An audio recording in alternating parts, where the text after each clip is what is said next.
Hello students, welcome back to KHC Online Education. We studied base multiplication in the previous class. We have already started with it. So based on what you learned in the previous class, here are a few questions which you can solve and here are your answers as well. You verify them once you solve it yourself. Okay? The previous technique works for problems where numbers are above and below the base, right? So till now, the questions that we saw, so those numbers were either above the base or they were below the base. But in general usage, we might not always come across such numbers. In some cases, we might have numbers like 47, 56, 72, or 78, whose difference from the base of 100 is very big. Yes, so sometimes we might have questions where we have to multiply numbers like 47 and 56, isn't it? For example, if you were to multiply 47 by 52, the differences would be 47. If 100 is subtracted from 47, the answer is minus 53. And if 52 is subtracted or 100 is subtracted from 52, the answer is minus 48. So now your differences are so huge that multiplying themselves is a cumbersome task, isn't it? So, well, in that cases, what should we do? In some cases, we may have one number above the base and the second number below the base, correct? For example, while multiplying 97 by 103, the differences from 100 is minus 3 and plus 3 respectively. In such cases, the previous technique will have to be expanded further. So we have to expand this same technique and we will be able to get our answer. Thus, what we have studied so far is just a small part of the base method. We will now study the various different combinations of numbers and the technique to be used in each case. Okay, so we are going to solve them individually. So the first case that might occur is when the number of digits in the right hand side exceeds number of zeros in the base. For that, if you want to solve question where the number of digits in the RHS exceeds number of zeros, before we solve that, you need to recall those 4 steps used in the base method. Okay, I am sure you know the 4 steps. There was one step which was step 2, which says that the number of digits on your right hand side should be equal to the number of zeros in the base. In some cases, the answer on the RHS was small, so we filled the remaining places by inserting zeros. Now, when the number of digits on the RHS is more than the number of zeros in the base, what should we do?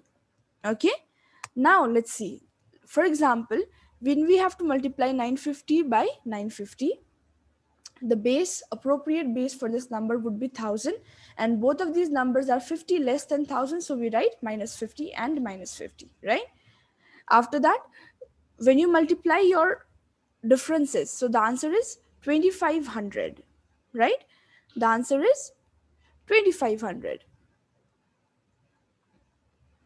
But we know that on the right hand side only 3 digits are supposed to be filled. So what should we do? Instead of writing 2500, we just write 500, and the last digit we carry it, just the last digit. Okay, so we carry over because here we have 5 spaces for the digits, right? We can just put 3 digits out here. So instead of 2500, we just wrote 500 and we are carrying over 2.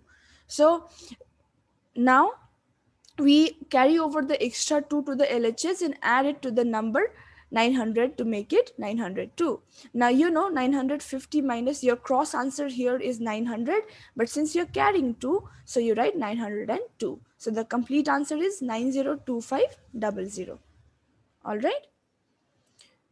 So that is how we are supposed to find the multiplication answer when the right hand side part has the extra number of digits.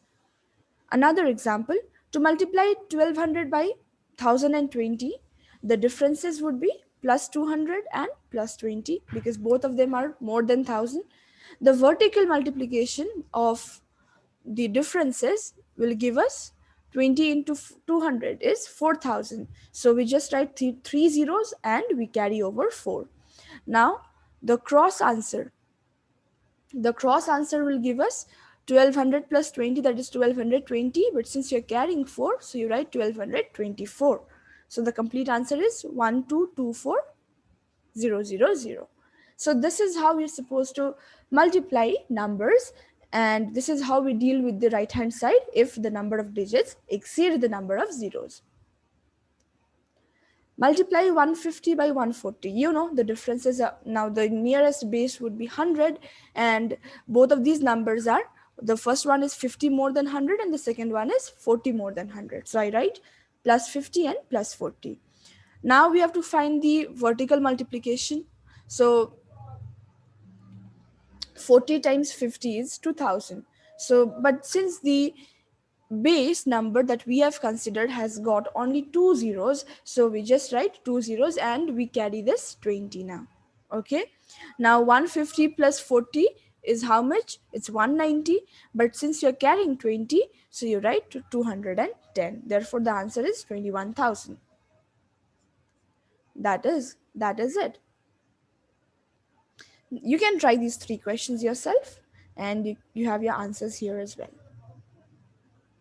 Now, the next case that arises while multiplying or while solving with base multiplication, multiplying a number above the base with a number below the base, right? Sometimes you might be given questions where you have to multiply 95 times 115. Out here you see that one of the number is below the base and the other number is above the base, right?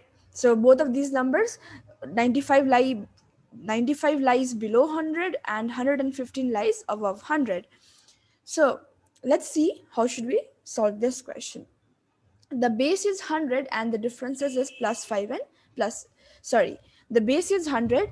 The first difference, 95 is 5 less than 100, so we write minus 5.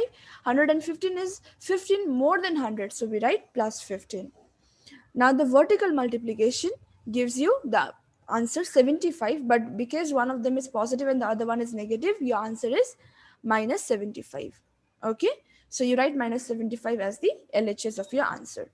Now for the left hand side, the cross answer you get is, either way you get the same answer, 95 plus 15, which is equal to 110. So 110 is the left part of your answer. Well, it's not complete yet. So we have just found our LHS and RHS till now. Now what do we do is, we have our LHS. This LHS is multiplied with the base. Okay, so you multiply the LHS with the base and then you subtract this value from the product. So out here 110 times 100 is 11,000. 11,000 minus 75 is 10,925. So this is how we get the answer. Another example where you have to multiply 1044 by 998, you see that one of the number is more than 1000.